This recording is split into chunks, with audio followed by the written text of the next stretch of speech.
Roundtable is a coalition of over 100 organizations working in Washington on federal criminal justice policy reform.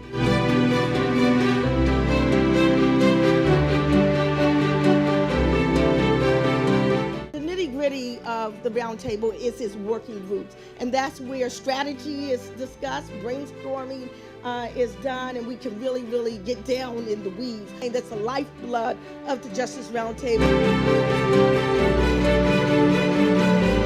But the Roundtable is more general public gatherings for those who aren't necessarily enmeshed in the day-to-day work of the working groups, can still get a feel for what is happening and what is going on.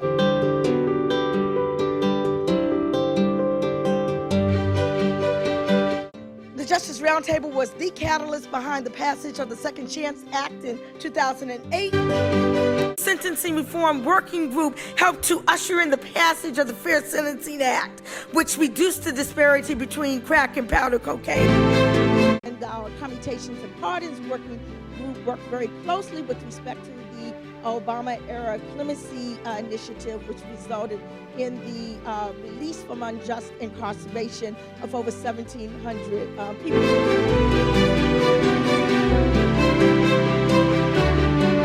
The fact that we have come together this evening, brought together, we got the call from the Justice Roundtable and we all responded.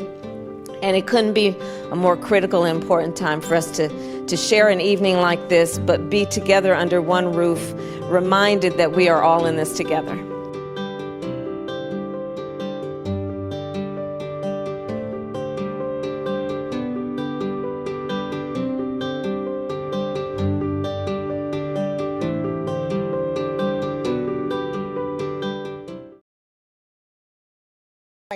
Greetings, welcome everyone. See if you can get the video queued up. Welcome everyone, put your name, organization, and city in the chat. Greetings and salutations. Welcome to the Justice Roundtable Assembly. All right, hold on, let me just put this little paste in here. We want to welcome everyone. And we're trying to queue up our traditional Justice Roundtable video. Glad to see everyone who is in the house. Folk is still coming in, so it's all good.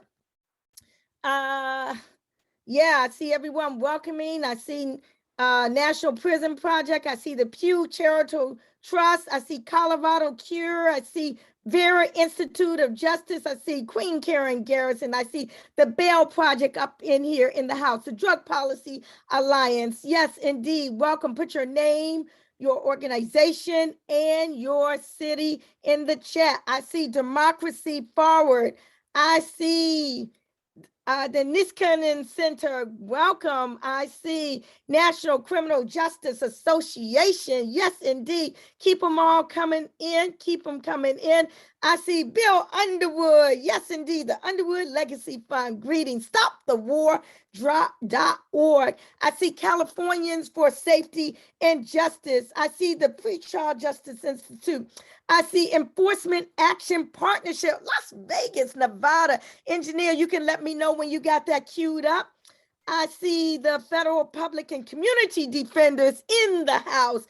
We see the National Network for Justice, my sister Angela. We see the Leadership Conference, Milwaukee. And then we're going to try to rewind that video so folks can see it from the beginning. And we're going to go on and kick off this Justice Roundtable Assembly. Glad that you are here in the house. Welcome to those who are live on Facebook as well. Turning it back over to the one and only engineer. Take it away. Yeah, and thank you so very much. And welcome everyone to this Justice Roundtable Assembly. My name is Nkechi Taifa, and I am the convener of the Justice Roundtable. I'm just trying to get my little thing straight here under my... Let me see. I'm not sure if I'm, okay. There we go. Okay, yeah. Oh my God. In reflecting on the video that we just saw, traditional Justice Roundtable video, it dawned on me that the bulk of it was from our 2018 Vote for Justice event that the Justice Roundtable hosted at the museum. Now, if you were at that Vote for Justice event, put something in there in the chat that I was there. I was there in 2018 at the Vote for Justice event. But not only did Kamala Harris as senator grace our stage, but guess what, y'all? The actor, the none other, the great, the fabulous, the phenomenal, the unforgettable Michael K. Williams was also there. Michael K. Williams, our brother, providing quite an inspirational story for those who may recall, and may he forever, ever, ever, ever rest in peace and in power. See, that's why we do the work here that we do for people like the Michael K. Williams survives from where he and they have risen from to become what he, became. And,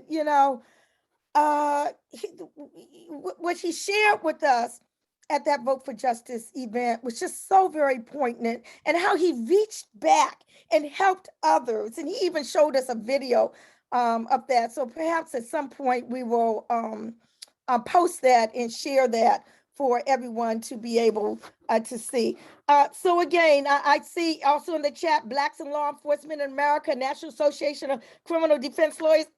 Yeah, NACDL, they are honoring me next month with the Champion of Justice award. So I'm very honored to be able to share the stage on that. We have the Innocence Project in the house. We have Racial Justice Initiative of Time Banks, the Collier Collective. There's so many folk. Task in Chicago.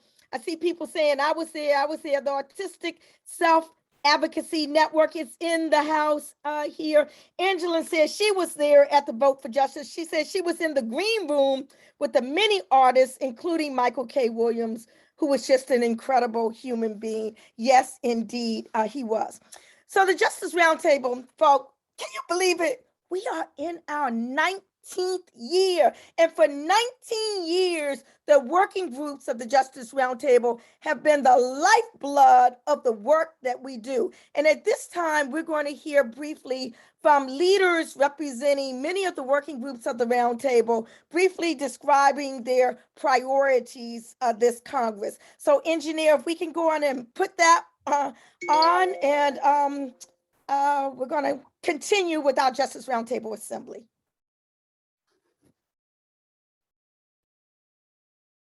Tanya Bennett, Senior Policy Counsel and Legislative Coalition Manager with the Bail Project. I am one of the co-chairs of the Pre-Trial and Courts Working Group under the Justice Roundtable umbrella. And I'm Kyle O'Dowd, Policy Director and current Interim Executive Director for the National Association of Criminal Defense Lawyers. The Pre-Trial and Courts Working Group focuses on policy issues impacting the pre-trial population. We have spent a lot of time this Congress looking at ways to decarcerate the jail population, to eliminate cash bail, and to reform other pre-trial practices. We are also taking a look at fines and fees and other pre-trial practices that are perpetuating the criminalization of poverty. The working group has also been intensely focused on criminal discovery reform, with a subgroup of technical experts meeting regularly to draft and plan strategy around discovery reforms. One major aim of this work has been to ensure that defendants and defense counsel have early access to favorable information.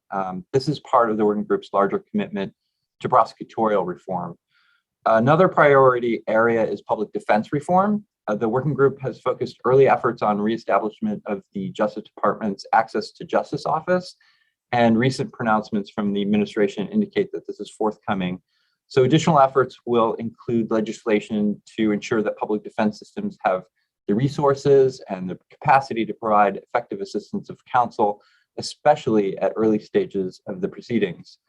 And finally, the last major area of active engagement has been innocence-related legislation, including funding for wrongful conviction efforts, forensic science measures, and reform to custodial interrogation practices. And that's it. Hi, my name is Amra Ahmed. I'm Senior Policy Counsel at the ACLU. And hi, I'm Kara Gotch, Deputy Director at the Sentencing Project. Kara and I are the co-chairs, along with Nkechi Taifa of the Sentencing Reform Working Group. And a big part of our agenda this Congress is to work to end mandatory minimums, particularly the drug mandatory minimums. We also want to expand second look possibilities so that people who are serving long sentences have the opportunity for relief and have the opportunity for a second chance. We also, on our agenda, are supporting the policies that will allow people who were sentenced under old laws that have since changed to have the opportunity to be resentenced so that the new changed laws will apply to them, just like they apply to anyone who is sentenced today. So the working group's been very busy this year, and we expect to continue to be busy in the fall, advancing a number of bills, including the First Step Implementation Act, the Prohibited Prosecution of Acquitted Conduct Act, the COVID-19 Safer Detention Act, and the Equal Act. Also working defensively against legislative and administrative efforts to extend class-wide scheduling for fentanyl analogs, which would subject many more people to mandatory minimums for fentanyl analogs. I hope you'll join us. We have monthly meetings and we're a fun group. We need all the support that we can get. My name is James Dold. I'm the CEO and founder of Human Rights for Kids. We're also a part of the Justice Roundtable, where our work focuses on how the criminal justice system impacts children. So we're a part of a number of different working groups, including the Sentencing Reform Working Group, Youth Justice Issues, and State Issues Working Group. We are supporting in Congress, this Congress, HR 2834 by Congressman Tony Cardenas, HR 2908 by Congresswoman Karen Bass, and HR 2858 by Congressman Bruce Westerman, which is part of a comprehensive package of bills which is meant to change the way that the criminal justice system at the federal level treats children so that we recognize their youth matters and that children shouldn't be sentenced and treated in the same way that adults are in the criminal justice system. We're also supporting Senate Bill 1014, as it would end life without parole sentences for children in the criminal justice system by Senator Grassley and Senator Durbin. And finally, Senate Bill 2498, which was recently introduced by Senator Booker, which is the companion bill to HR 2834 by Congressman Cardenas, which would create due process protections for children at the point of arrest. Hello, my name is Jenny Collier from Collier Collective, and I am the co-chair of the Reentry Working Group. Hello, my name is Chris Scott. I'm a senior policy advisor for Open Society Policy Center, Open Society Foundations, and I'm also co-chair of the Reentry Working Group. The Reentry Working Group is a diverse group of organizations and individuals who work together on intersectional reentry issues such as housing, healthcare, basic supports, education, workforce development, basic rights, including the right to vote. The Reentry Working Group promotes racial equity and justice. This year, for the first time, the Reentry Working Group's Justice Roundtable's recommendations center racial equity and racial justice, and no longer reference reentry in terms of recidivism prevention. It also promotes access to holistic reentry programs and supports. COVID-19 has demonstrated how fragmented reentry supports and resources are. Reentry Working Group is pushing legislation and executive actions that promote access to person-centered, holistic reentry that provides people with the full spectrum of reentry supports and services they need, including housing, food, security, healthcare, education, workforce development, and training navigators, mentors, and much more. I'll now turn it over to Jenny to run through the rest of our Reentry Working Group priorities. Thanks, Chris. Finally, but really importantly, the Reentry Working Group works to remove and prevent new collateral consequences of conviction. For too long, people with criminal legal histories have gone without rights and resources, from the fundamental right to vote to limitations on basic supports such as food stamps, cash assistance, driver's licenses, loans, and financial aid, just to name some. Reentry Working Group continues to fight to remove collateral consequences of conviction from federal programs and laws so that services, rights, and privileges are equitably available to people with criminal legal histories. Last year, we achieved a major victory in removing the ban on Pell Grants for incarcerated students, which will widen the education pipeline for incarcerated and reentering students nationwide, improving their long-term education and job success. We also fight to prevent new collateral consequences of conviction from being added to federal programs and laws. We educate policy and lawmakers about why these types of restrictions are racist and fundamentally unfair. We thank you for considering our reentry working group priorities, and we hope that you will join us in doing this important work.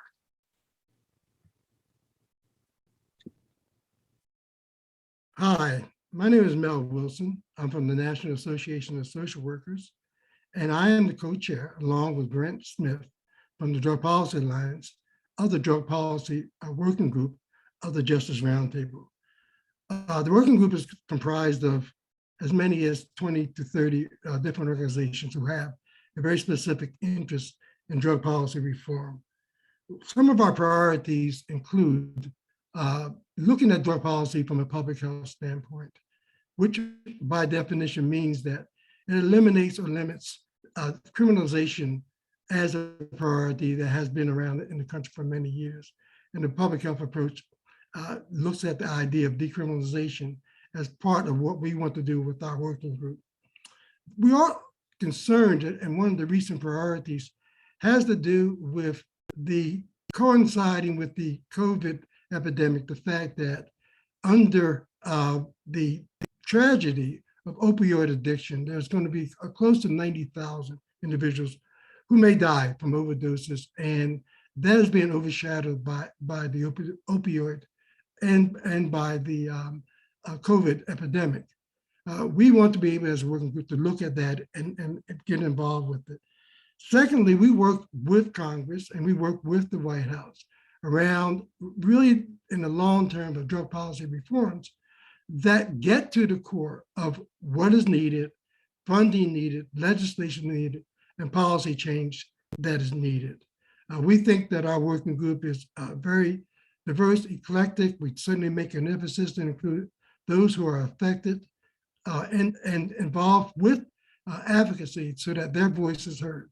So I think that this is an important working group. So if you're interested in getting involved, please contact the Justice Roundtable and our working group. Thank you very much. Hi, I'm Cynthia Roseberry. I am the Deputy Division Director for Policy in the Justice Division of the ACLU.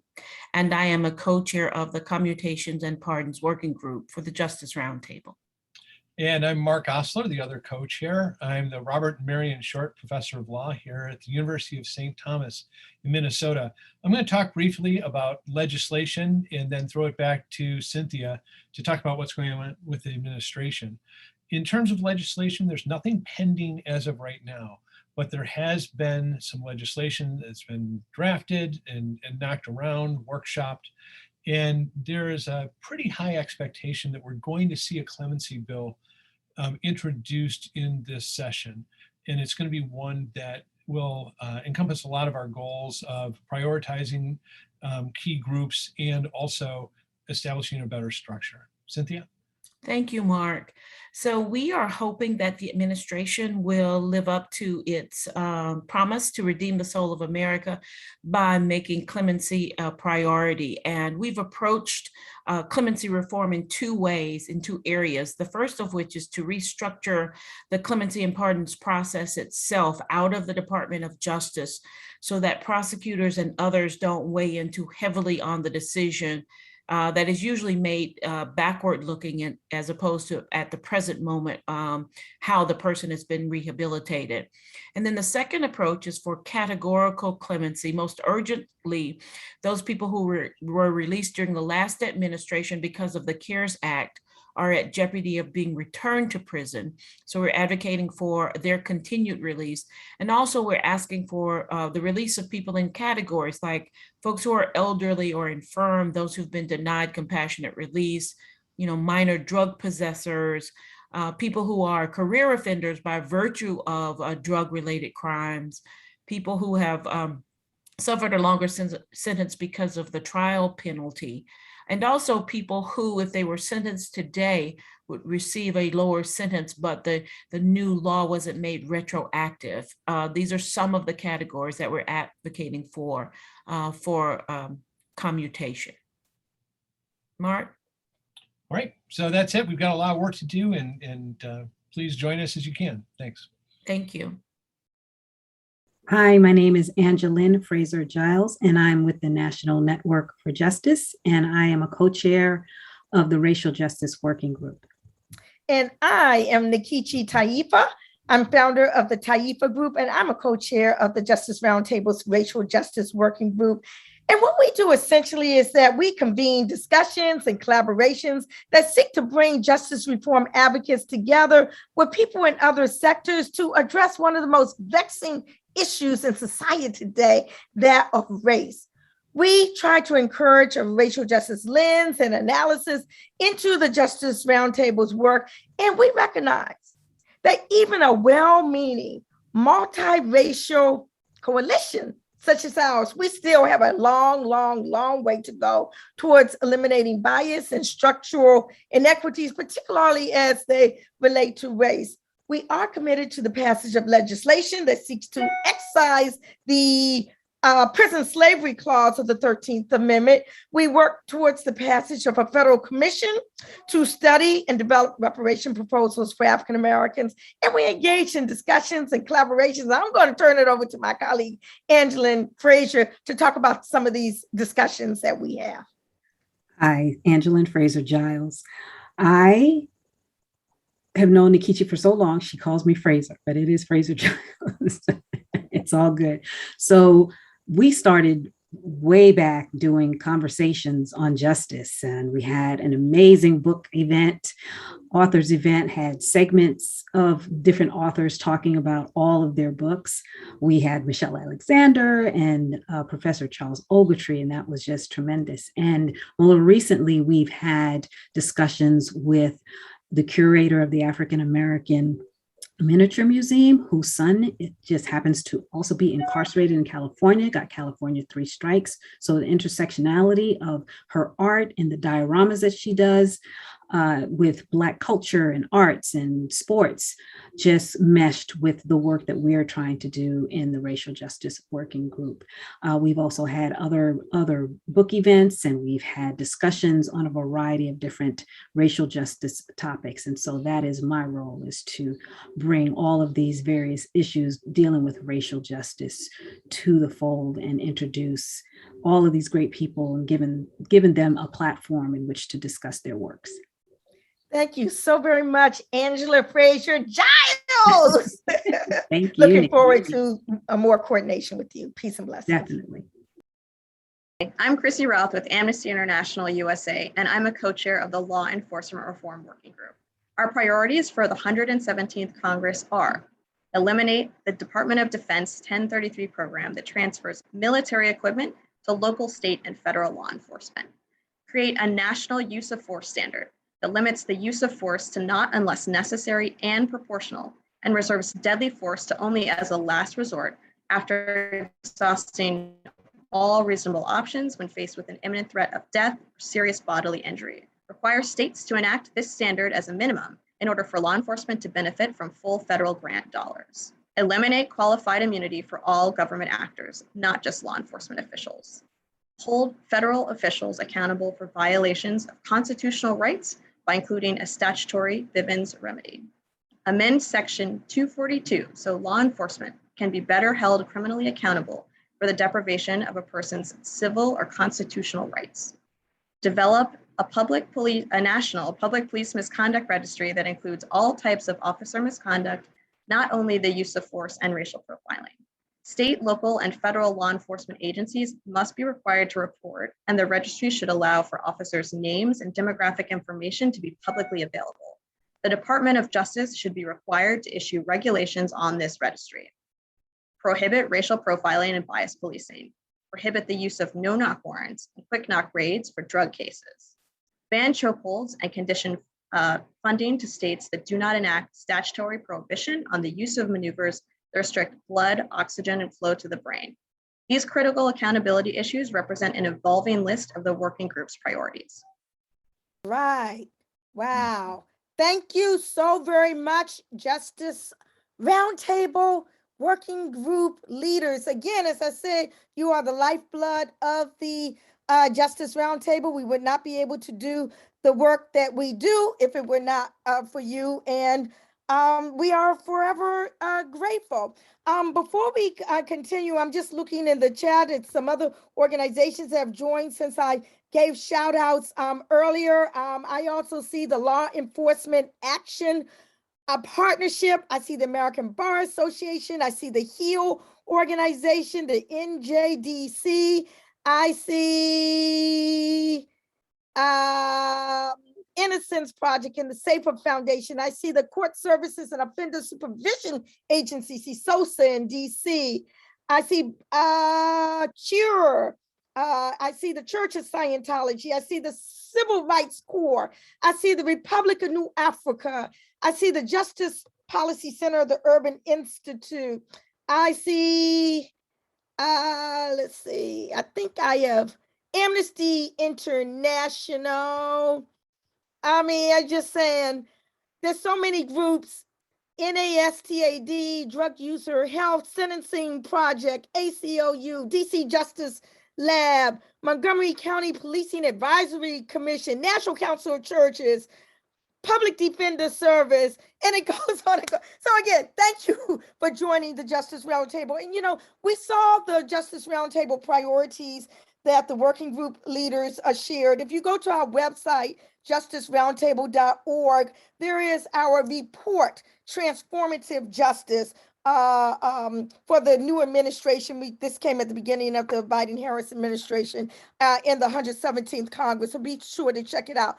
So one of the Justice Roundtable's priorities is decarceration and a focus on the aging population. And so what we're going to do right now is to share the video of a Black News Channel interview highlighting the situation of an 84-year-old elder, Sundiata Acoli, who has been in prison for 48 years, who I first visited in prison over 40 years ago. Can you believe that? I first visited Sundiata Acoli when he was in prison over 40 years ago. So we're going to show that video about what is happening now with his case and how you can be a part of advocating for his release from nearly 50 years of incarceration. So I will be putting information, the website in the chat on that. And I want you to please be sure to check out that website and to sign the petition that is there calling for this 84-year-old elder to be able to be released. Let's see that video. And right after that, Louis Conway from the ACLU is going to take the stage immediately after this video. Welcome back. Sundiata Acoli was a member of the Black Panther Party. He's now an 84-year-old political prisoner who has been behind bars, caged for almost 50 years. But the fight to release him is not over. On May 2nd, 1973, Acoli was stopped on the New Jersey Turnpike along with Black Liberation Army members Assata and Zaid Shakur. After an altercation, State Trooper Warner Forster and Zaid Shakur were both killed. Sundiata Acoli and Assata Shakur were then sentenced to life in prison with first-degree murder charges. Acoli has been eligible for parole since 1993, but for the last 30 years, all of his parole requests have been denied for reasons such as lack of remorse or insufficient counseling, in spite of the fact that he has a perfect disciplinary record. Joining me now to discuss this and what can be done is Sophia Elijah. She's an attorney and advocate for the release of Sundiata Acoli, and Reverend Lukata Njumbe, pastor at the Witherspoon Street Presbyterian Church. Thank you both for joining me. Sophia, I'm going to start with you. The most urgent question for me, first of all, is how is Sundiata Acoli doing? What's his current status health-wise? Sundiata is a COVID survivor. Last year he was hospitalized for COVID-19. He lost 30 pounds during that bout, and he suffers with post-COVID symptoms. He also is being treated for early stages of dementia, emphysema, glaucoma, and at 84, he's slowing down. There's no other way to describe it. He's slowing down. And everybody knows that medical care inside prisons is less than adequate. And so he's also bearing the consequences of that. Lukata, since 1992, he has been eligible for parole. We're talking about literally 30 years of parole denials. How does this happen? Why is this happening? Well, when we understand what's happening here in New Jersey, and we understand what happens with those who are identified as political prisoners throughout this country, this is not about justice. This is not about fairness. This is not about even following the processes that are set in place for everyone else. This is anger. This is political vengeance. And this is now abuse of a senior citizen.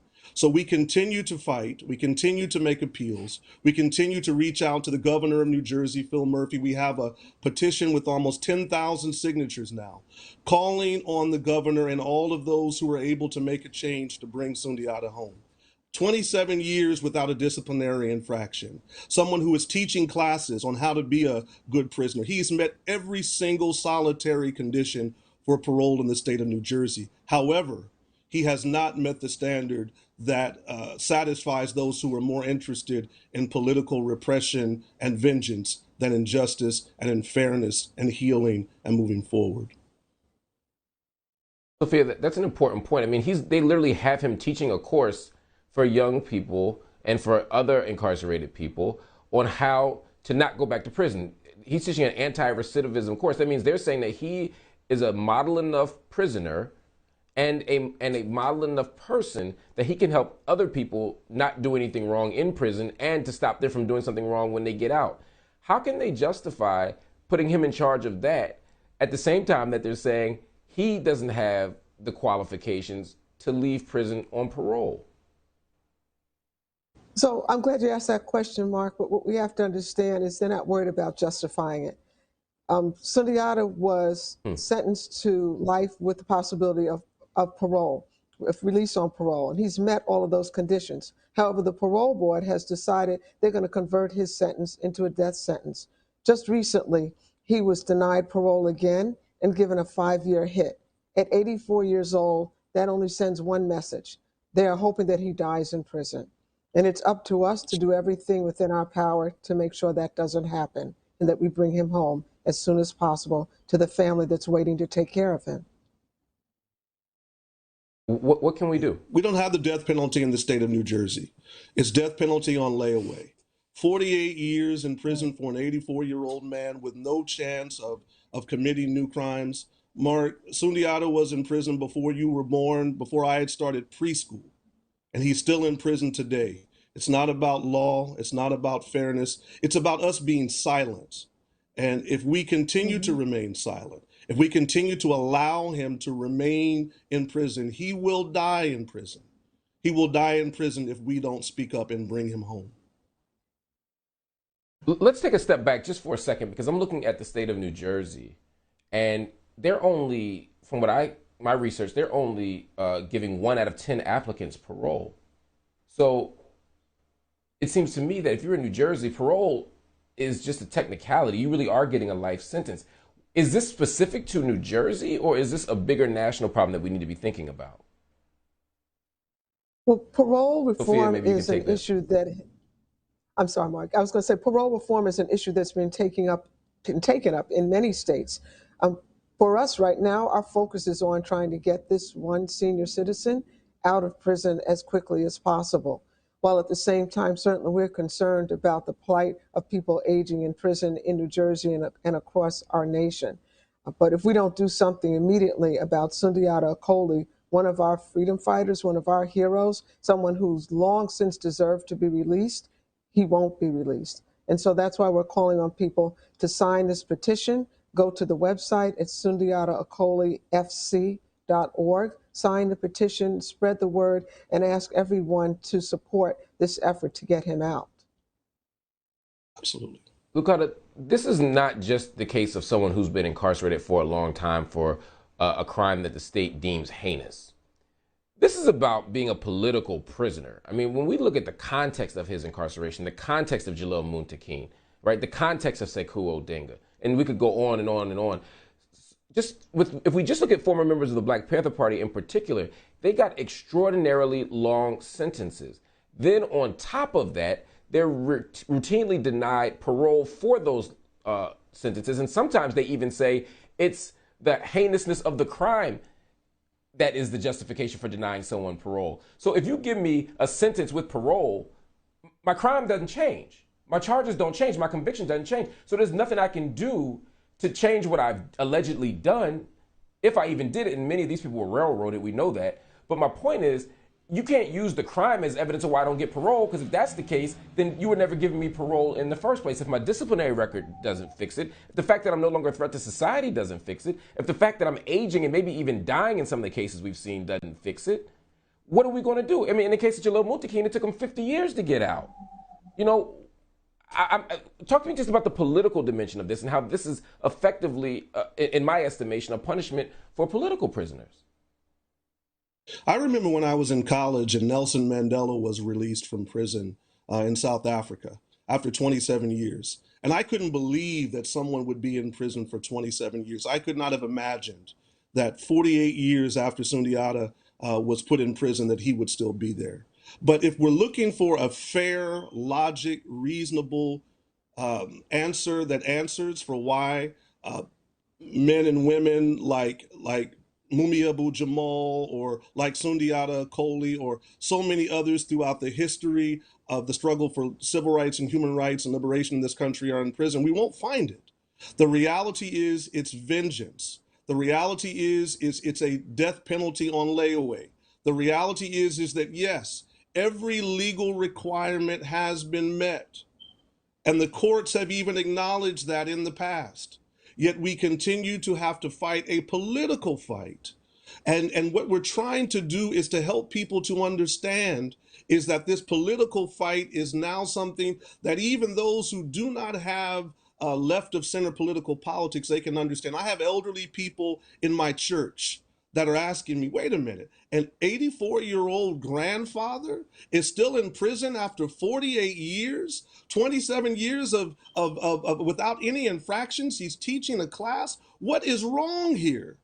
Well, we do have an answer, and the answer is that we have vengeance. We have politics that are in place of justice, and it is so important, as Sophia mentioned, that we come together, that we speak to Governor Phil Murphy. The governor is up for the primary in New Jersey this month, in the month of June, and he's asking for people to give support, and we have to state very clearly that it is unacceptable. It is morally, politically, legally unacceptable for our senior citizens to be dying in prison because they stood up and spoke out for freedom and for justice. I don't argue anymore about what happened in 1973.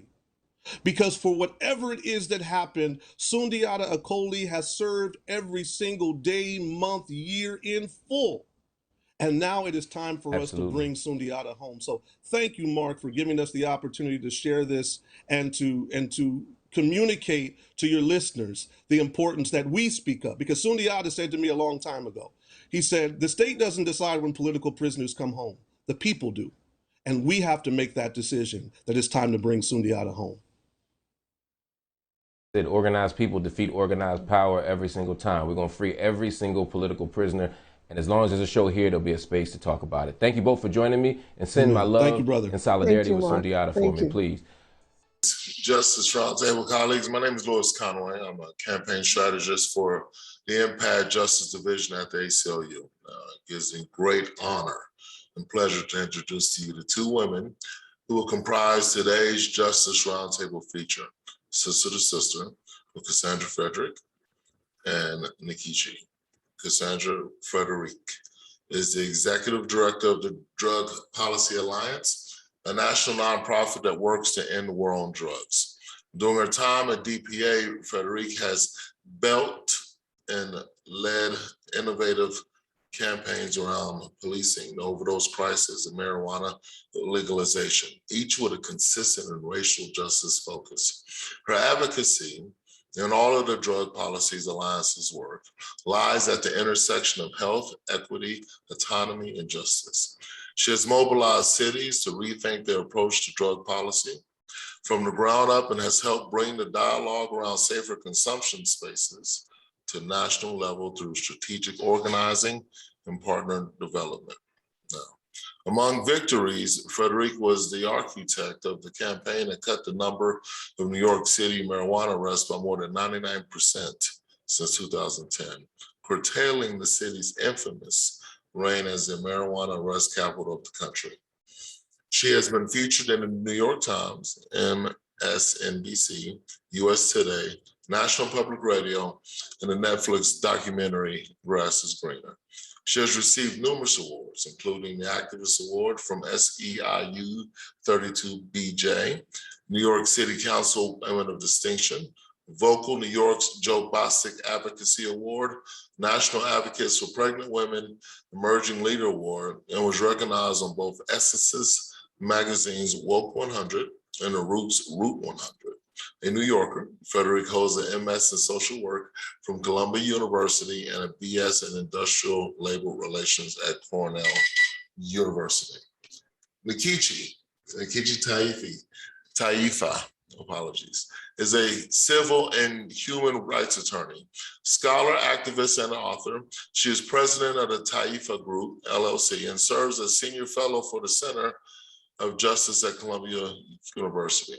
She is founder of the Justice Roundtable Coalition and has convened and She is the founder of the Justice Roundtable Coalition and has convened it since its inception 19 years ago. A visionary thought leader, national recognized expert, and commentator on race and justice issues. Nkechi has worked for the Open Society Foundations, Howard University School of Law, the ACLU, Women's and Legal Defense Fund, National Prison Project, and as an attorney in private practice, Nkechi served as commissioner and chair of the DC Commission on Human Rights. She is founding member of the National Coalition of Blacks for Reparations in America, and inaugural commissioner of the National African American Reparations Commission. Nkechi is the author of scores of scholarly works, including law review articles, book chapters, and white papers. She has been featured in major print and electronic media, and has received numerous honors and awards for her work, including Essence's magazine's Woke 100, Black Women Advocating for Change, and a soon-to-be conferred Champion of Justice Award from the National Association of Criminal Defense Lawyers. A native Washingtonian, Nkechi is the author of the bestseller memoir, Black Power, Black Lawyer, My Audacious Quest for Justice, and several books for children. With that, I'm going to turn the mic over to Nkechi and Kassandra, and also to remind you to put any questions you may have in the Q&A box at the bottom of your screen, and we will entertain them after the sister-sister conversation. Thank you both. Oh my goodness, you're really in demand, Louis Conway. And I really want to thank you for giving myself and Kassandra those fabulous introductions. But what you did not mention is that you, after serving over 2,000 days in Texas prisons and 4,000 days on parole, that you challenged an ambiguous state law and became one of the first formerly incarcerated people in Texas to have their name placed on an electoral ballot, and that you are the producer and director of several poignant films, including Corrective, Compassion, and Clemency is Compassion. So, Louis Conway, thank you so very much for your work and your many contributions towards advocacy. So now, sister to sister. Oh my goodness. Okay. Oh, you know, Kassandra, I cannot begin to tell you how honored I am that you agreed to join this conversation with me. Oh, thank you.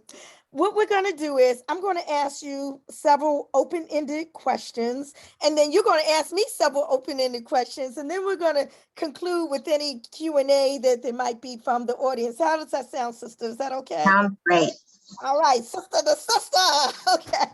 So tell us just who Kassandra Frederique is. I mean, not who you are right now here today, but who you were or are, okay, shall we say, pre-DPA, Drug Policy Alliance, your background, your upbringing, who or what inspired you, your vision as to what your life's work would be. Talk to us a little bit, my sister.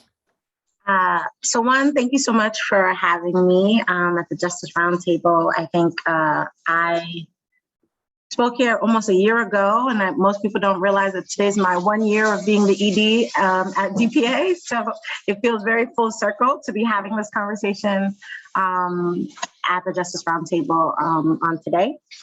I am from New York City. I am a young first generation Haitian kid who grew up under Giuliani and navigating all the things that came with his repressive mayoral administration.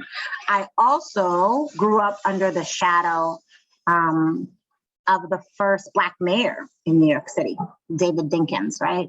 And all the stuff that came with the Dinkins administration, the excitement around Black leadership and the hard challenges associated with being a Black leader, trying to govern in a white structure. And so that's happening, that's my American context. But I was also growing up during the coups d'etats in Haiti, which my family was very much paying attention to. So I often say that being born into the Haitian culture means that you birth a political person because of all the stuff that comes with the identity of being Haitian. And then having the conversation and the question around Black leadership and Black governance and Black politics. And so my house, I watch Jeopardy, Wheel of Fortune, and C-SPAN. And that is how, those are all the things. My dad convinced me that if I didn't watch those things, I wouldn't be as informed in class.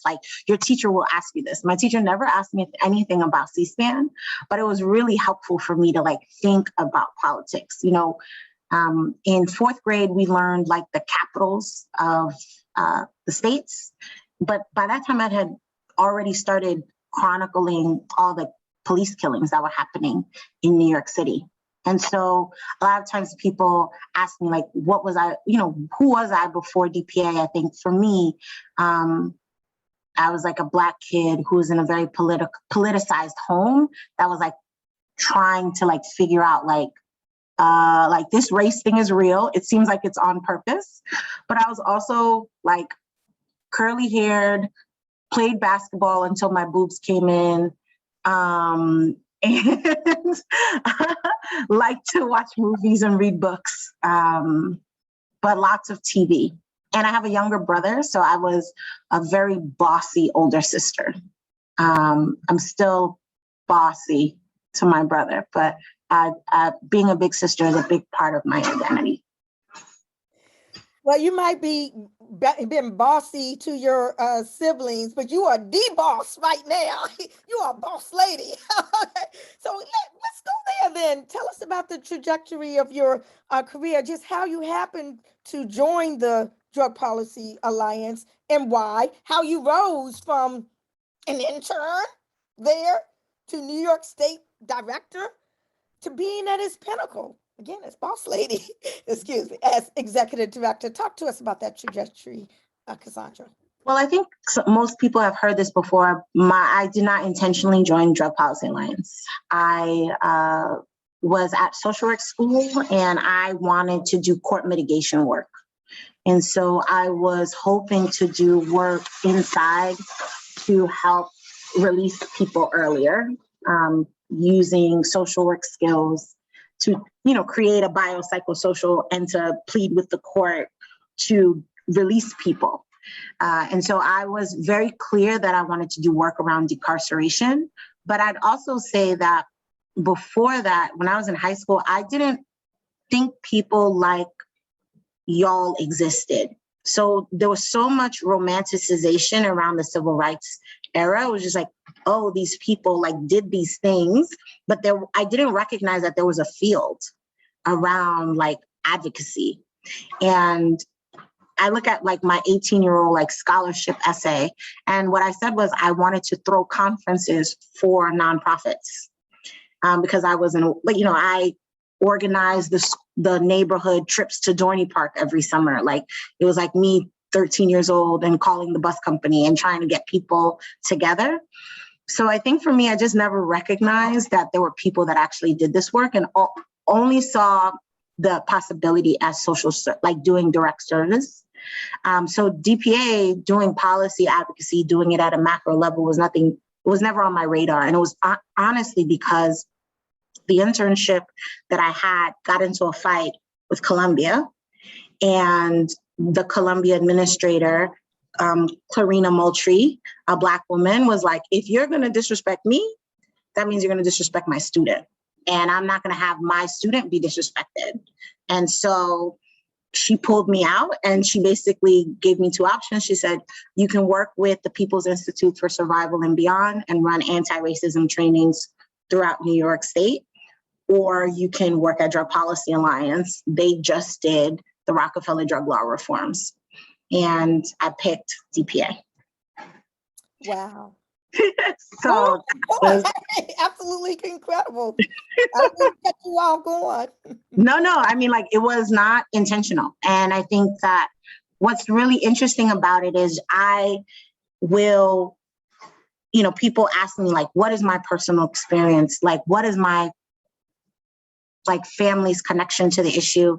And I'm a bit cagey around it because my family grew up in a dictatorship, and that's a lot of my perspective and the feelings of political repression.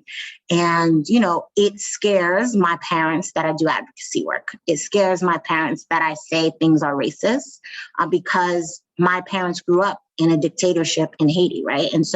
And they don't see much difference between the American government and the Haitian government, which is real, right? If we look at all the reports about how Black Lives Matter activists are being, followed, they think those things can happen. So for us, I think for me and my family, being at Drug Policy Alliance have actually provided a pathway for personal discovery about my own family's struggle with drugs, how that's shown up. I had a cousin who passed a few months ago from drug overdose, and knowing like the cousins that just show up and you're like, oh, and then now I'm like at DPA and I'm like, oh, my cousin was incarcerated, right? Like, and they don't talk about that. And this is not a part of that conversation. So my working at DPA has actually been a personal transformation and discovery for myself. But it's a slow process that I'm like navigating through with my very conservative, politically scared Haitian family. Wow, Kassandra, I understand their scaredness, okay, because we're living in some scary times here in this country. I mean, we are. And this is a good segue to my next question. You have characterized the fact that people of color bear the brunt of drug policy as, quote, a master class in white supremacy policy making. End of quote. I want to repeat that again. You characterize the fact that people of color bear the brunt of drug policy as a master class in white supremacy policy making. Can you explain to us just what you mean by that? The drug war is not just about race, but it is heavily about race. And I think that drug policy is so insidious in the ways that it has baked into it racism that we don't even see it. And we see some of the bigger markers, like the flashy things, but we don't see the just insidious baked ingredients that are baked into the policy. So just in the ways that we think about, we often miss the fact that, and DPA has often missed the fact in the way that we talk about drugs, how the way that drug prohibition actually exacerbates the pain and access of people who navigate chronic pain issues, right? And the people that we often talk about tend to be white chronic pain patients, but I'm talking about pain patients of color. right? The fact we're talking about sickle cell, right? We're talking about cancer. We're talking about fibroids. We're talking about all these different things that people are navigating and how our bodies are essentially breaking down under repressive policies based on structural inequities, racism, and everything that we do, from the places that we live, from the jobs that we get, from the food that we can eat. Our bodies are breaking down, and we don't have the same access to drugs to navigate our pain, right? And in the overdose crisis, they said racism was a protective factor for people of color. And I'm going to say that again. They said that when we were talking about the overdose crisis and the perception of the face of the person that was navigating, that was dying from overdose, was an upper middle class white person. They said everyone was confused. Why are white people dying and Black people are not? One, that was never true. But two, people were like, white people are dying. They're not supposed to be dying. Inherent in that is the assumption and the baked in ingredient that Black people are supposed to die from drugs, right? So people were just saying stuff.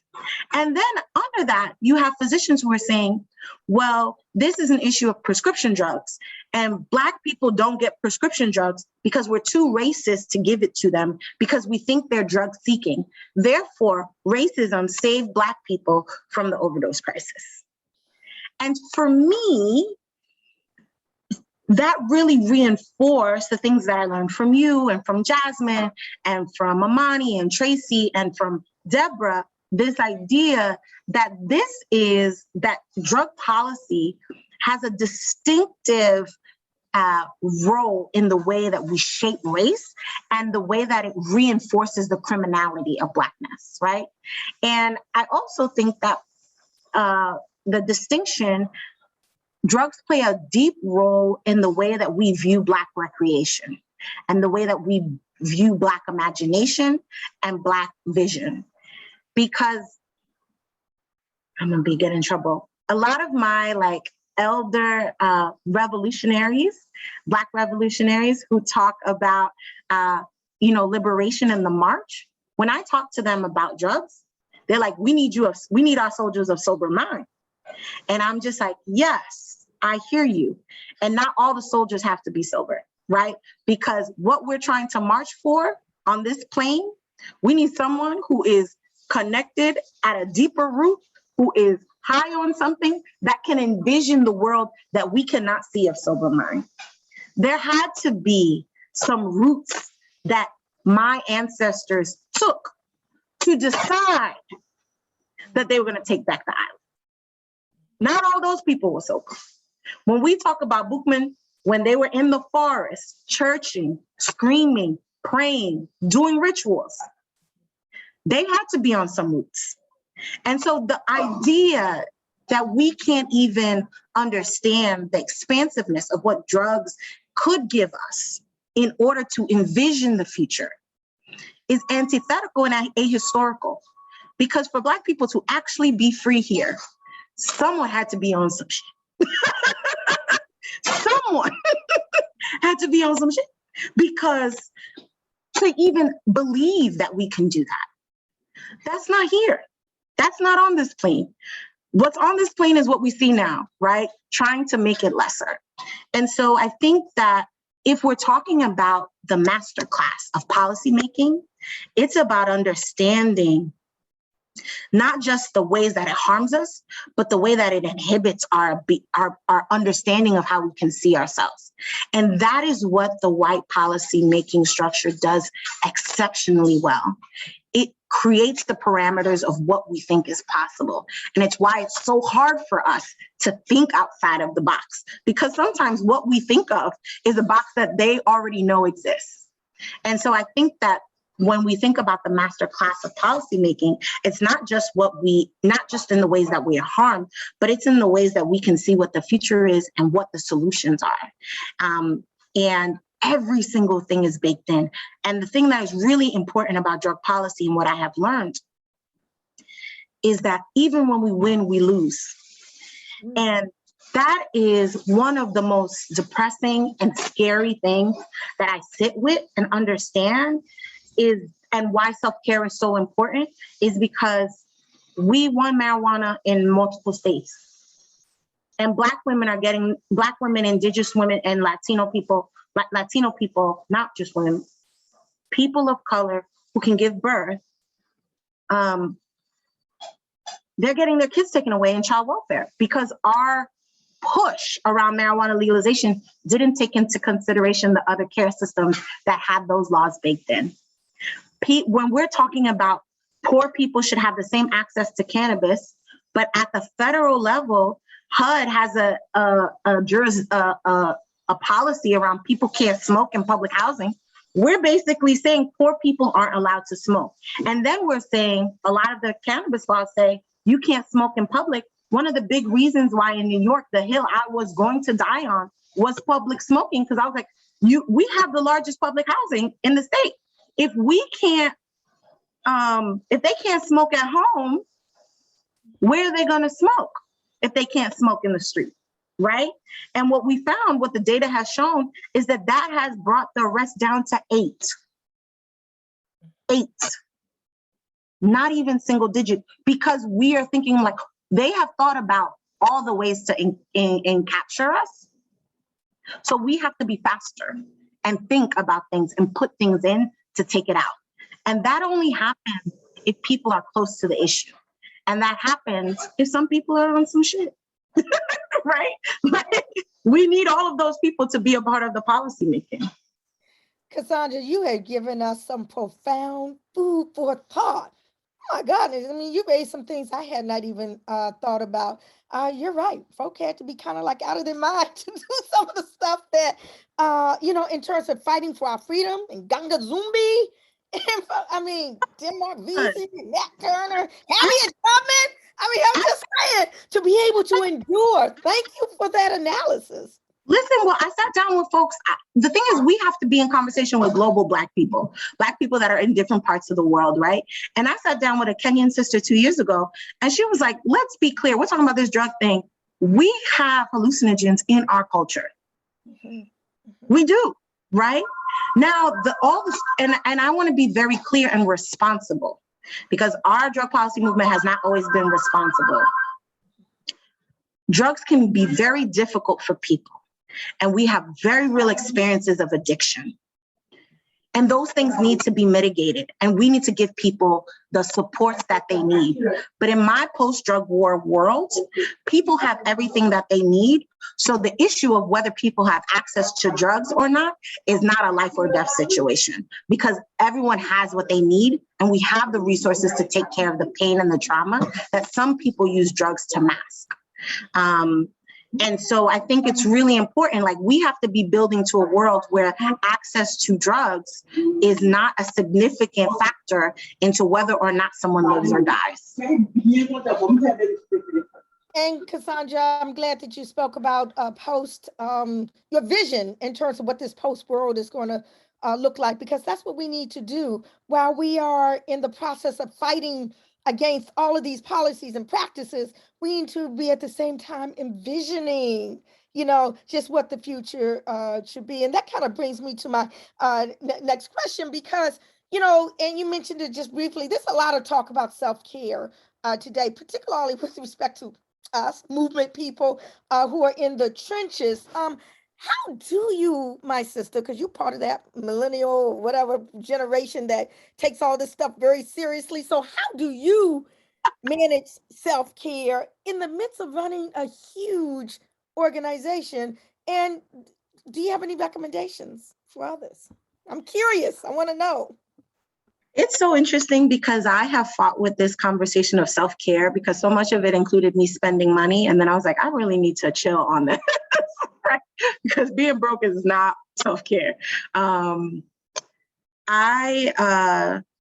take journaling very seriously. And I actually don't journal writing. I talk to my girlfriends throughout the day. So I have a girlfriend I talk to in the morning. I have a girlfriend I talk to at night, and we just go through the day. And throughout the day, I talk to Black women in the movement, outside of the movement, throughout. So one of the things I learned about myself that was helpful for my grounding and anchoring was being around Black women. I have been in multiple like sister groups, like sister retreats and convenings, and I have found that being in community with Black women has always played this generative role in my life. Like I can feel my body feel different. And so I just talk to my friends a lot. And that doesn't sound that revolutionary. And for some people that might not work, but I'm someone who like gets energy from other people. But most of the time I'm like watching TV with one of my girlfriends on the phone. We don't have to say anything. We might laugh at different points, but I get my most self-care from community care. And so I consider my journal the Black women in my life. So there are like 6 Black women that I talk to every day, pretty much. They don't all know each other. They all give me different things. So I have a friend who I say the scary things to out loud around like fear of not meeting my potential, fear of doing something wrong, imposter syndrome. And then I have my friend that I dream with, that we say like, what would the world look like? And then I have something that's also been really important to me is to have a friend who is Haitian, because I think there is a generational trauma around being Black people that had to fight for their freedom, and then still navigating repression. And I think that's a very similar experience to African Americans here. And I have both experiences, right? Like I have the experience of being of Haitian descent, and I also have the experience of living as an African American in the U.S. Because when the cops see me, they're not gonna know I'm from the Caribbean, right? They just know I'm Black American, which is how I identify. But I'm doing a lot of work around the difference between post-colonialism versus liberation, because I think that that's different and there's often been a conflation, and I think it's killing my spirit to not do the work that takes that apart. And it's also important for my mental as we think about the wins and the work that we're doing, that I'm not just moving towards like a post-drug war, but I'm moving towards liberation, because I think that's critical for me being able to wake up every day. I mean, my greatest nightmare is the drug war ending for white people and not for us.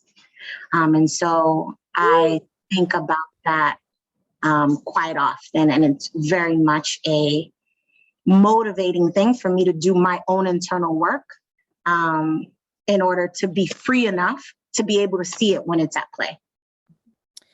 So, wow, you've just put a whole lot on the table.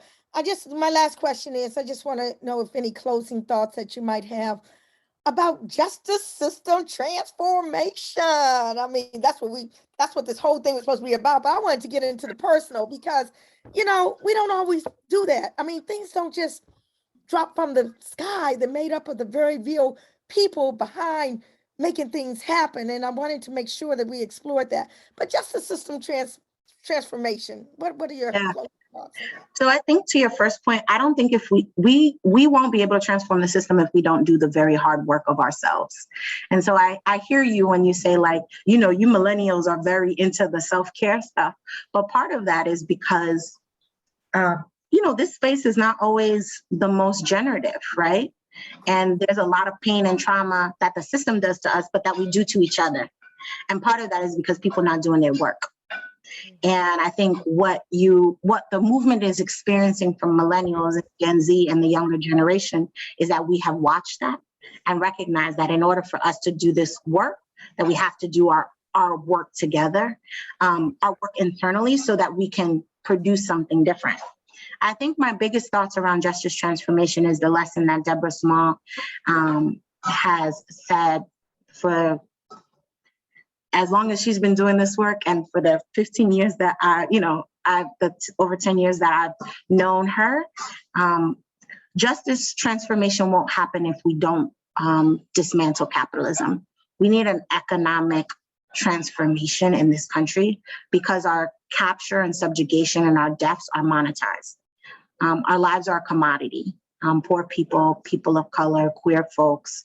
And we will not transform the system if we don't transform the marketplace that is based on us. And so I think the justice transformation community, we need to have a conversation about capitalism.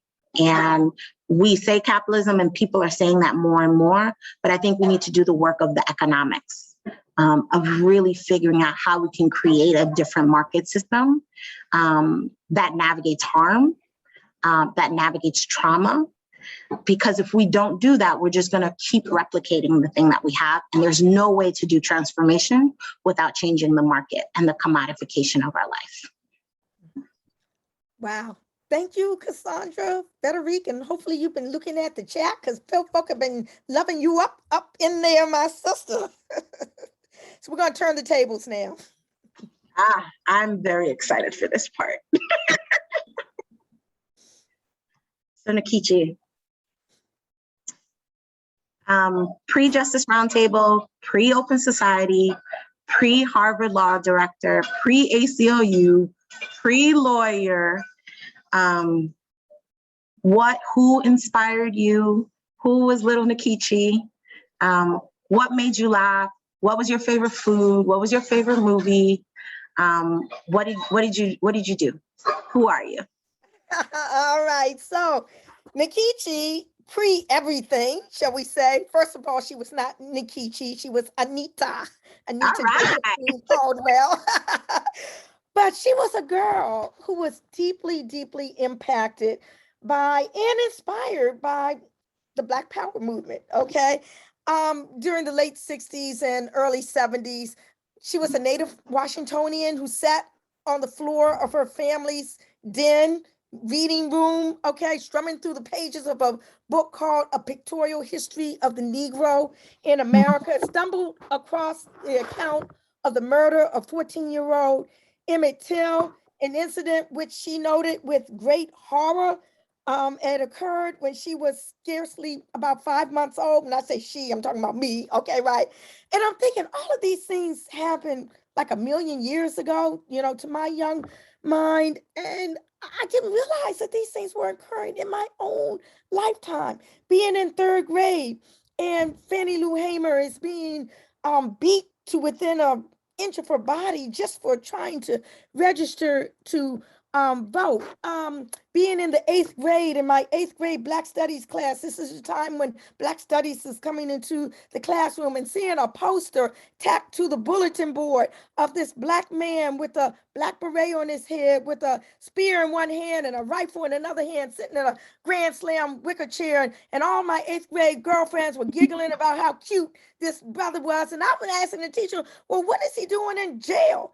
And why is the head of the Black Panther Party, Huey P. Newton, being represented by white lawyers? I'm asking, where are the Black lawyers to represent the Black people? These were the things that inspired me. And as a result, a lawyer was my vision as to what I wanted my my future to be. You ask about food, love cake, okay, which does not help me right now. Movies, I mean, it's like growing up, everything was white. Okay, there was Dick and Jane in the school books. There was, we watched them all. Make Room for Daddy. It wasn't Mary Tyler Moore Show. It was before that. I forgot even what it was called. But anyway, the Flintstones. I mean, everything was white, and we didn't even know it was white because it was normal. We did not even understand that us not being in the picture was not normal. Okay. And so those were that was part of my upbringing. A little bit after the civil rights movement, I came up in the Malcolm X By Any Means Necessary. That's what kind of moved and grooved me. That's beautiful. I really appreciate you being like, we didn't even notice that we weren't in the story. Right. And that goes back to the master class. Like, they're so good at shaping even what we see, right? But you were an elementary school teacher at first.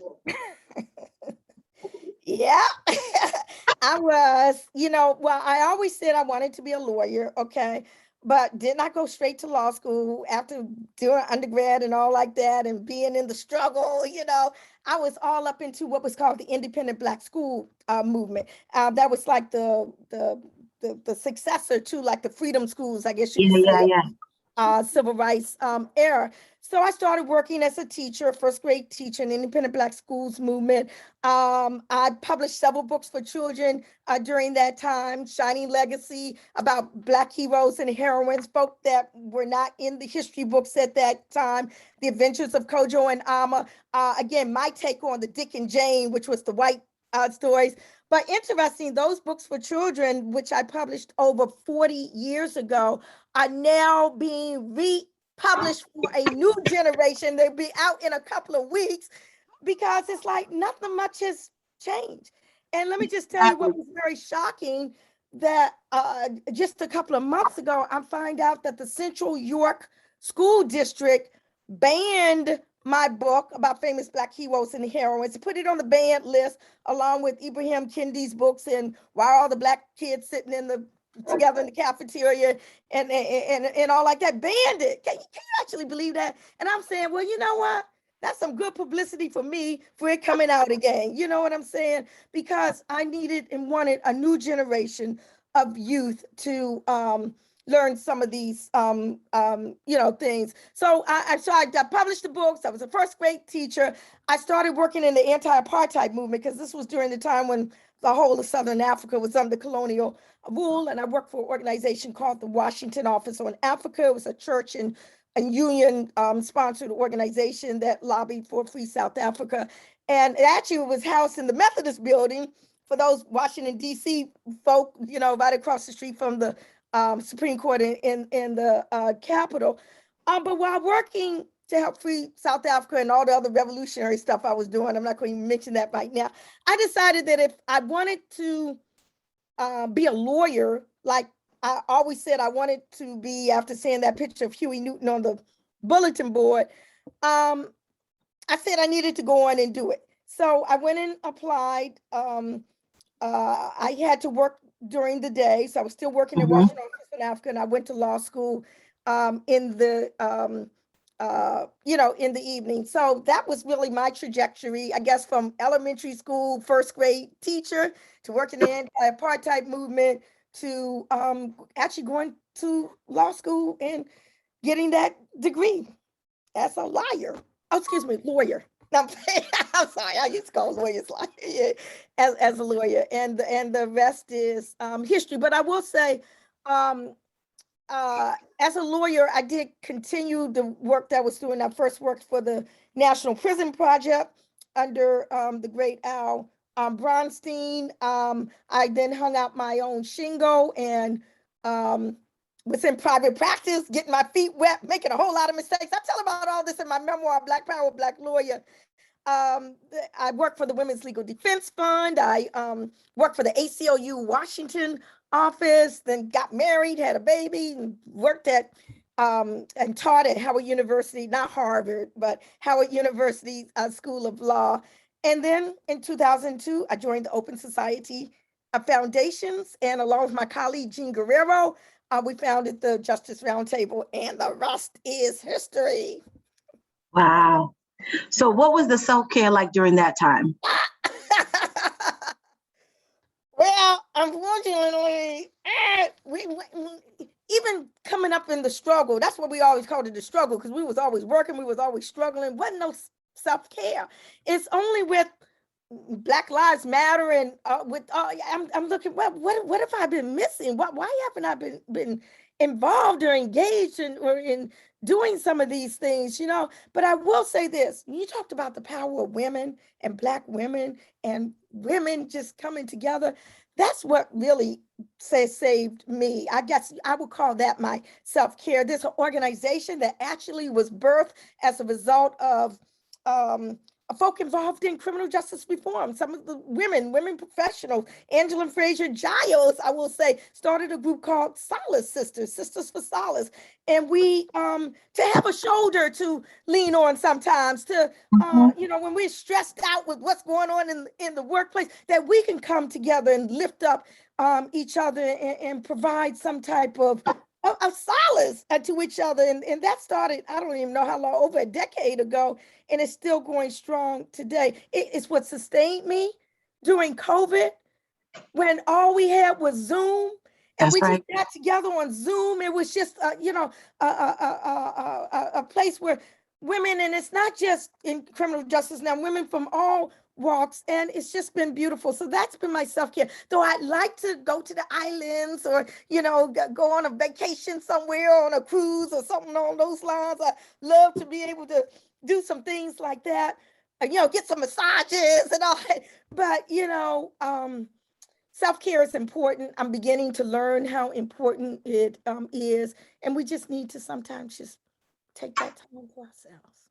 What I would offer is that I feel like we've always had self-care. Y'all just called it something different. It was going to the hair salon every week and talking. Well, not you, but I'm saying, like, in general, like people like going in and like getting their nails done. I feel like we did self-care when we were doing the susus and everyone putting in money. Like, I feel like we've done self-care. Like, that's always been a part of us, because we've also always been collective.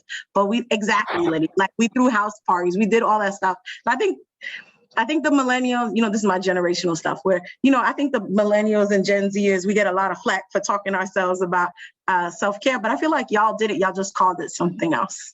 And there was a lot of pride in being in the struggle. And I think for us, we don't take pride in struggle. We're like, it's supposed to be easier.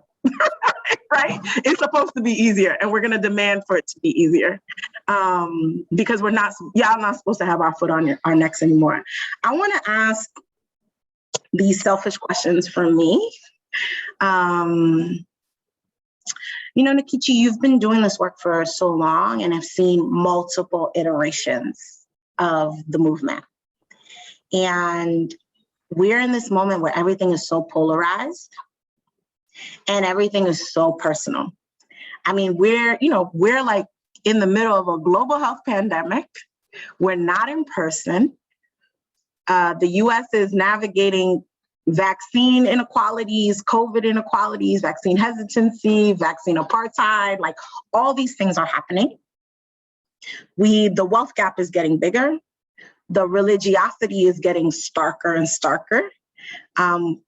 The law enforcement budget's out of control. Like, there was this moment where it felt like folks were moving in the direction, like, we don't have to agree on everything, but we can work on this particular thing together. And that was helpful for working across. I'm interested in hearing your thoughts and your suggestions and best practices around a couple of things. Bipartisan advocacy, is it even still possible? Intergenerational organizing,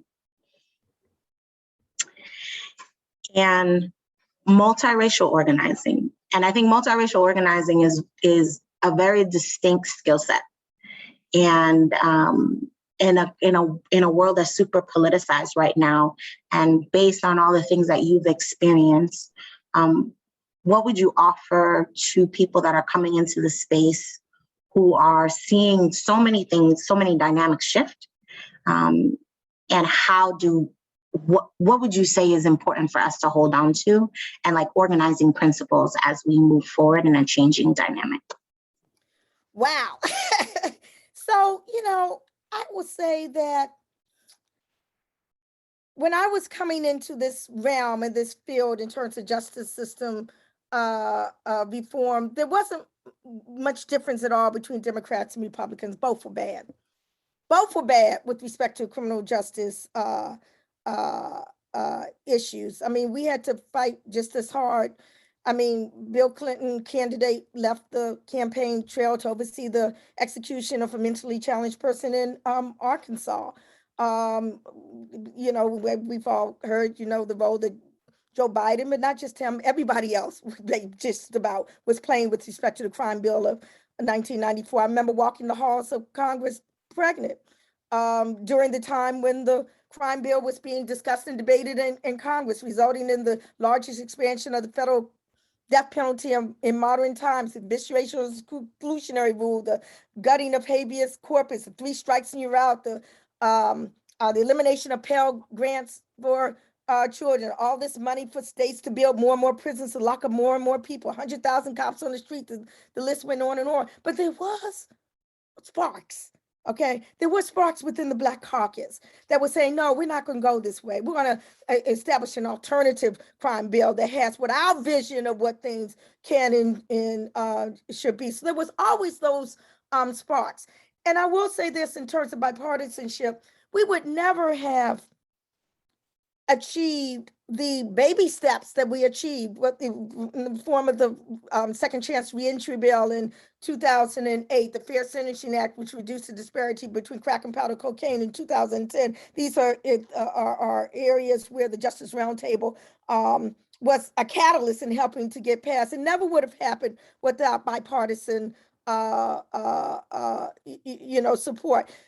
Bringing the human face to Capitol Hill. Kimber Smith, she wasn't called poster child for any no reason. I mean, she was the poster child, okay? Because at that time, I'm just saying the only thing we could get any type of traction on, and we're still trying to crawl ourselves out of the corner we painted ourselves into, but it was the only way we could get any type of traction back in those days, was the first time nonviolent drug offender. And Bill Underwood, I'm sorry, yes, we're still trying, Louis Conway, to dig ourselves out of that hole, but I don't see how it could have been done any other kind of way. Okay, so what we have to do is, when I say what people today need to look at, we need to look at the reality of what the situation is when it's happening, and not when you're looking back 10, 15, 20, 30 years later saying what you should have done.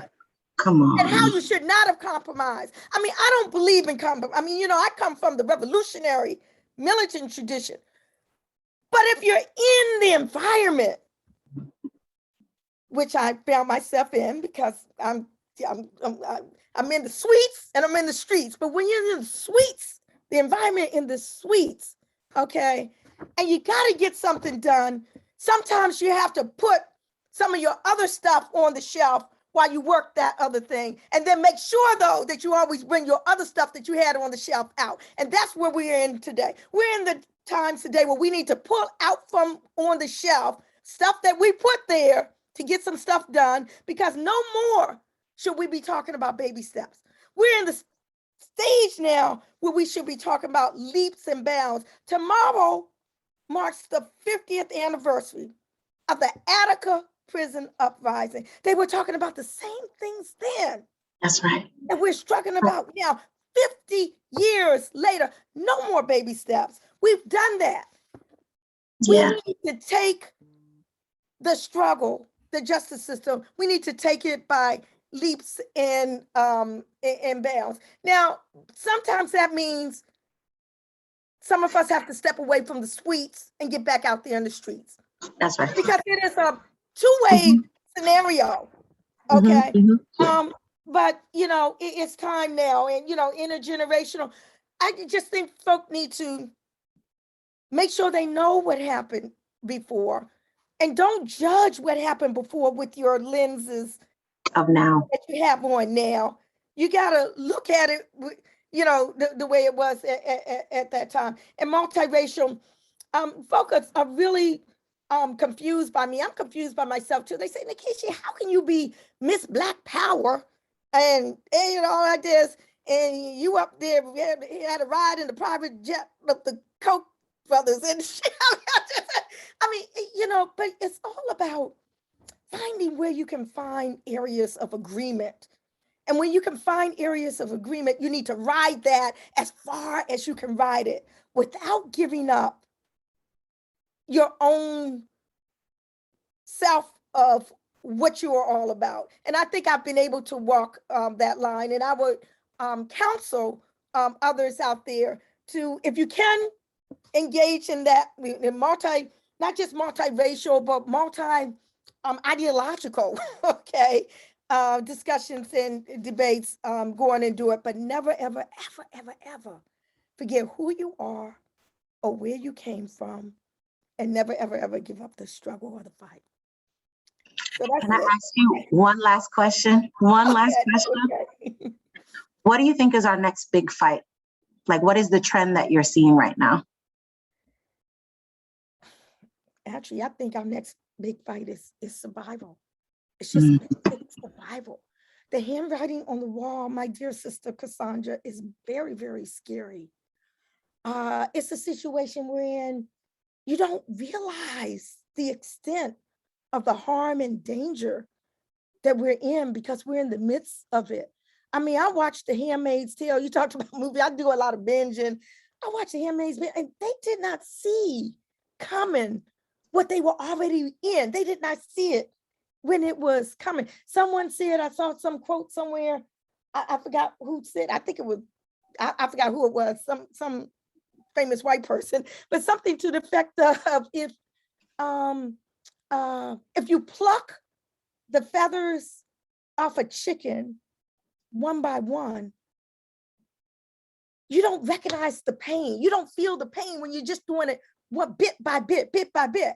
But after a while, they're all gone and you're up there in it. So we need to see these feathers, these things that are plucked off bit by bit, and not get anesthetized into thinking that everything is all right. I think the big struggle out there is that this pain is far greater than we think it is. We are, and this might be a little deep for Justice Roundtable, but we're heading into genocidal times. And I've written on it, the American Constitution Society, thank you, folk there, published my white paper on it, dealing with racism in the criminal justice system, institutionalized genocide. We have to not be afraid to look at international standards and apply them point by point to what is being confronted here. So that's all I'll say is that the next big fight is really recognizing what might be next down the slippery slope and doing whatever we can do right now to try to assure that that does not happen. I share my I was like, we got deep right there. And I'm like, there are other people watching. Yeah. So I don't know if there are any questions. Louis, you want to come back up and let me know if anybody, if you saw any questions in the chat or if anybody had any questions in the Q&A. Kassandra, I cannot begin to thank you for engaging in this. We don't do enough talking back and forth like this as a movement. And I think we need to do more of that. I don't even know how old you are, but I just figured we were kind of at different generations. Just a little bit. I ain't gonna say how old I am. No, let me stop. I don't know, Louis, do you see, let me bring you back up to answer. Do you, did you see any questions or any comment? And we might just have 1 or 2 minutes. No, sisters, yes, there is. What should we do after this conversation? Yes, so there is a question from Cynthia Roseberry. There's a question, and I want to echo a sentiment. One of the sentiments was that this is a necessary conversation about healing, about expectations, and about what we can do now. Because what's been done has been done, and we did the best we could, but now we're in an opportunity that we can do better because we have more information and more opportunity. So Cynthia Roseberry has asked, what should we do after this conversation? I'm going to throw that out to Kassandra because I'm in the 4th quarter. So Kassandra, what should we be doing now, my sister?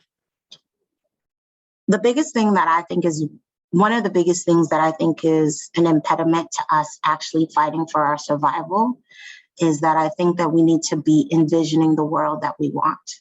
And we can't just envision it just for criminal justice. because in order, the reason why the criminal justice system is able to thrive is because there are other issues that the state has abdicated their responsibility to navigate and to deal with that are making the criminal justice system relevant, right? Like, we are dealing with crime because it's connected to poverty and to issues of people's wellness and social welfare. And so I think part of the thing that we have to figure out is, can we build our dream together? Like, what is our vision? As I said before, some people might need to be on some stuff as we have that conversation together. But I think the next step for us, and one of the things that we're trying to do at the Drug Policy Alliance, is to build our shared vision. Because I think we're in this moment where Nkechi was absolutely right, that the next big fight is our survival, because the rules are changing. The rules have changed. And it's very clear that the other side and the other sides have decided that they are going for broke. And so we have to go for broke. So when Nkechi is talking about we have to take things off the shelf, I think it's time for us to be talking about things that are broader than, nonviolent drug offender, but actually talking about abolition, right? And actually taking down capitalism. And I don't think the criminal justice community by itself can build that vision, that we actually need to be talking with other communities, to other movements that also deal with the social welfare state, because we won't be able to win if those movements aren't in alignment and if we're not building that picture together. And that's not like, I think that's really hard work. And I think we tend to underappreciate how much work goes into that. I think that was an excellent response. And I really would like to close on that response, because what you're saying is we need to envision a new world, a world of abolition, a world where we have equitable economies, a world where we can just live and develop and be ourselves. So I'd like to be part of that visioning. Let's hope it happens, while some of us elders are still on this plane. And again, my hat goes off to you, Kassandra, and everybody that's part of the Justice Roundtable. What we're going to do now is, for those who wish to stay, who are a part of the roundtable and want to hear specific updates from the working groups, we're going to elevate you from attendee to panelist. But I might, Lydia, my sister, I might be able to do another way. So I saw another button. I'm going to turn off the live feed that goes to Facebook, because even though the reports from the working groups are, don't give away any strategy that you wouldn't want to see on the front page of the New York Times, even though, it's general, we still like to keep it kind of within itself. So again, we want to thank those who joined for the Justice Roundtable, everyone who participated. And I want, before you go, I want to see if I can do this Facebook thing. Yeah, I said stop live stream. I'm going to click that. Okay, and I think the engineer is going to put on some music, and I'm going to see if I can, we're going to elevate folk. Anyone who wants to stay, you'll be elevated to panelists so that it can be an interactive discussion back and forth with our Justice Roundtable working group leaders. Again, thank you very much. This is Nkechi Taifa, convener of the Justice Roundtable, taking a brief break while we elevate people up, and let's listen to some music. Thank you.